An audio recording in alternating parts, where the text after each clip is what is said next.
नमस्कार, news fresh के खास कार्यक्रम न्यूज़ रूम में आपका स्वागत है। न्यूज़ रूम में मैं ब्रजेश व्यास और मेरी सहयोगी कशिश। हम बात करते हैं न्यूज़ रूम में उन चर्चित मुद्दों पर जिन्हें आप जानना चाहते हैं। सियासत के बनते बिगड़ते समीकरण हो, खेल के मैदान हो या फिर सामाजिक सरोकार से जुड़ी बातें हों। आज हम कौन सी बात हमारे साथ करना चाहेंगे दर्शकों के साथ? न्यूज़ रूम में किन बातों का हमें डिस्कस करना चाहिए? सबसे पहले तो गणतंत्र दिवस की आप सभी को हार्दिक शुभकामनाएं। चूंकि ब्रजेश जी गणतंत्र दिवस का मौका है तो क्यों ना इस मौके पर गणतंत्र दिवस के मुद्दे पर ही बात की जाए। जिस प्रकार से हम देख पा रहे हैं कि राजस्थान के लिए एक बहुत ही बड़ा गौरव का विषय है कि वहां के बालोतरा और बाड़मेर से 4 आशा सहयोगिनियों को दिल्ली में हो रहे परेड में विशिष्ट अतिथि के रूप में आमंत्रित किया गया है। न केवल आशा सहयोगिनियों को बल्कि कशिश वहाँ एक युवा सरपंच को भी इस परेड में विशिष्ट अतिथि के तौर पर शामिल होने के लिए निमंत्रण मिला है और ये रवाना हो गए हैं वहाँ के लिए। बड़ी बात यह है कि आशा सहयोगिनियाँ बहुत ग्रास रूट पे जाके और गांव-गांव ढाणी-ढाणी में जाकर चिकित्सा संबंधी सुविधाएं, सामाजिक जागरूकता, स्वास्थ्य संबंधी जागरूकता, उन सब के लिए काम करती है और उनका कोई बहुत ज़्यादा कहीं मीडिया में और कहीं कोई बात उनकी चर्चा होती नहीं है। तो ये एक बहुत स्वागत योग्य कदम है कि, और वो भी ख़ास तौर पर जब राज्य के बिल्कुल सीमावर्ती राज्य हैं बाड़मेर और बालोतरा। बाड़मेर से 2 आशा सहयोगिनियों को और 2 बालोतरा से आशा सहयोगिनियों को, एक हिंदू सिंह है, युवा सरपंच है, उनको निमंत्रण मिला है वहाँ विशिष्ट अतिथि के तौर पर परेड में शामिल होने के लिए। और ये निमंत्रण उनको परिवार सहित जाने के लिए, यानी उनके जीवन साथी के साथ वो वहाँ जाएंगे। और इससे जितने भी हज़ारों आशा सहयोगिनियाँ जो काम कर रही हैं गांव-गांव ढाणी-ढाणी में, अलग जगा रही है एक अच्छे स्वास्थ्य के लिए, उन सबको पहचान मिलेगी, उन सबको एक उत्साह का संचार होगा।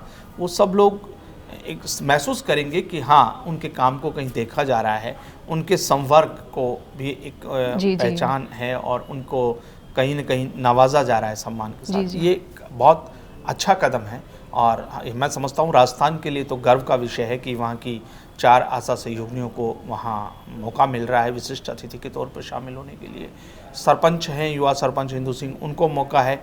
ये बताता है कि सरकार निचले स्तर पर, इकाई स्तर पर जो लोग काम कर रहे हैं उनको लेकर के और बहुत ध्यान वहाँ दे रही हैं, उसको लेके फोकस है कि उनको भी सम्मान मिले, उनको भी साथ ले लें, उनको भी पहचान मिले उनके काम की। और इसलिए ये मैं समझता हूँ कि बहुत राजस्थान के लिए गौरव की बात है। और इसी बीच एक सेलिब्रिटी, बड़ी सेलिब्रिटी जो कि ममता कुलकर्णी अभी किन्नर अखाड़े की महामंडलेश्वर बनी है, इस पर टिप्पणी भी की गई है। संभवी पीठ के आनंद स्वरूप महाराज ने इस पर टिप्पणी की है। देखिए, कल भी हमने चर्चा की थी कशिश इस पे कि दरअसल महाकुंभ जो हो रहा है, महाकुंभ बहुत गरिमा में आयोजन है और बिल्कुल इसका एक आध्यात्मिक महत्व है। न केवल भारत बल्कि अब पूरी दुनिया की नज़र इस इतने बड़े आयोजन पर है कि ये आध्यात्मिक, और जगह जगह से लोग इसको विदेशों से भी ये जानने आए कि आखिरकार ये सब क्या है। तो वहाँ इतने बड़े आध्यात्मिक आयोजन में ग्लैमर का साया, ये हमने इस पर बात की, और वहाँ पर अध्यात्म संबंधी बातों को चर्चा ना हो करके और मुद्दा ये हो रहा है कि कौन वहाँ जा रहा है सेलिब्रिटी और कौन कोई साधु बन रहे हैं, कोई महामंडलेश्वर का तमगा मिल रहा है। तो उसी क्रम में हमने चर्चा की थी कल। और इसी पर आनंद स्वरूप महाराज का यह भी कहना है कि किन्नर अखाड़े का मजाक बनाया जा रहा है। ये एक विवाद खड़ा हो गया, एक विवाद का मुद्दा बन चुका है। हाँ, ममता कुलकर्णी के इसमें ये महामंडलेश्वर की जो उन्हें उपाधि मिली, उससे एक धार्मिक क्षेत्र में एक नई बहस छिड़ गई।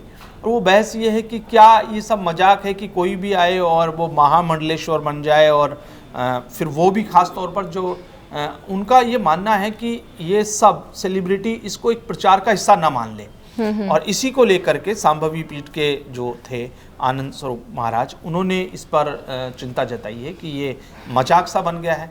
और न केवल ममता कुलकर्णी को लेकर के बल्कि किन्नर अखाड़े पर भी अब सवाल उठा दिए लोगों ने कि इस अखाड़े को भी कुछ समय पहले ही मान्यता मिली है, और अब ये उठाया गया सवाल कि क्या वाकई में किन्नर अखाड़ा गंभीर है आध्यात्मिक मुद्दों को लेकर के, या उनको सतही तौर पर नहीं देख रहा है। ये सारी बातें कही है।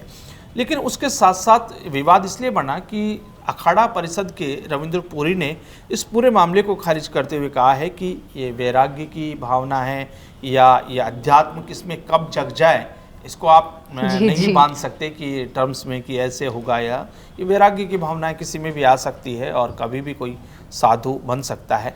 लेकिन बात यह है कि साधु बन सकता है तो क्या महामंडलेश्वर के लिए प्रक्रियाएं हैं और क्या वो प्रक्रियाएं पूरी हुई है, और किस तरीके से, ये नहीं कि ममता कुलकर्णी महामंडलेश्वर नहीं बन सकती या वहाँ जा नहीं सकती, वो सबके लिए अच्छी बात है, बढ़ना चाहिए वहाँ। अगर आध्यात्मिकता की अलग जगती है तो वो सब बहुत बढ़िया बात है कि जो सेलिब्रिटी हैं, जो फिल्म स्टार हैं, उनमें भी अगर आध्यात्मिकता का, लेकिन आध्यात्मिकता के इस महाकुंभ में ऐसा ना हो कि केवल एक प्रचार का ये हथकंडा बन के रह जाए।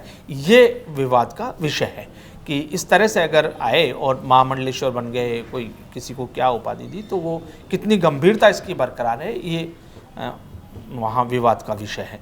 और हमने कल भी चर्चा की थी कि आध्यात्मिक जो आयोजन है उनके अंदर आध्यात्मिकता पर पूरा जोर हो, धार्मिक सनातन के बहुत से विषय हैं, आपस में सामंजस्य, धार्मिक सामंजस्य का विषय है।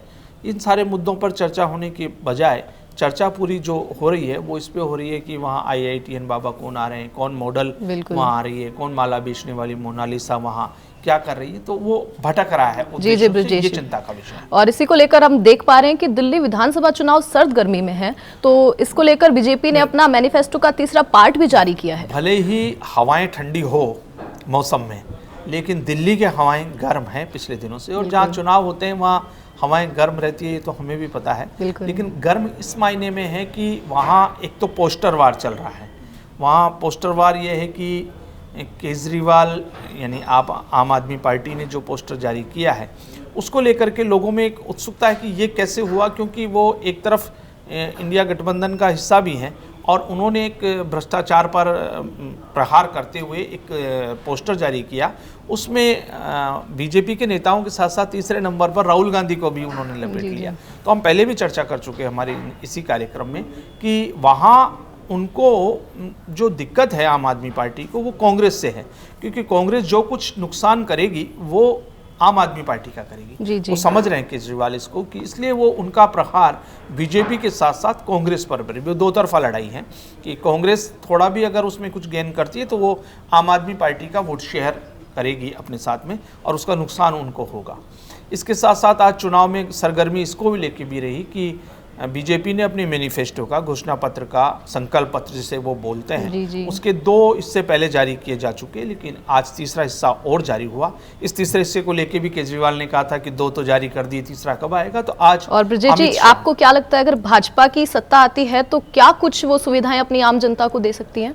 सुविधाएं देंगी। जो संकल्प पत्र है वो तो पूरा चाशनी में डूबा हुआ होता है, ये चाहे कोई भी पार्टी हो, वो आम आदमी पार्टी का हो, कांग्रेस का हो या बीजेपी का हो।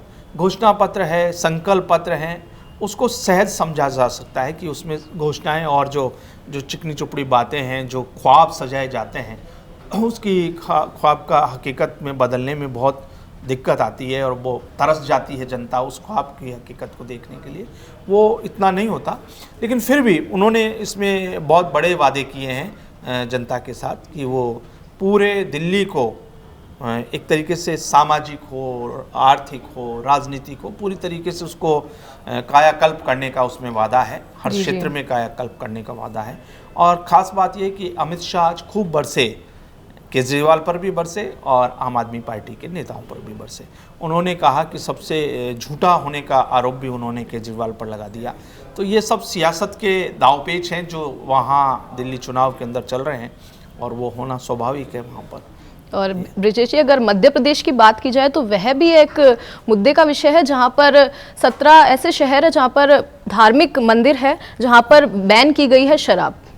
बिल्कुल, ये और जगह भी अब इसको लेकर के और जगह भी ये चीज़ उठने लगी है कि धार्मिक स्थल या वो शहर जहाँ बड़े धार्मिक स्थल हैं, क्या वहाँ पर शराबबंदी, नशाबंदी हो जाए।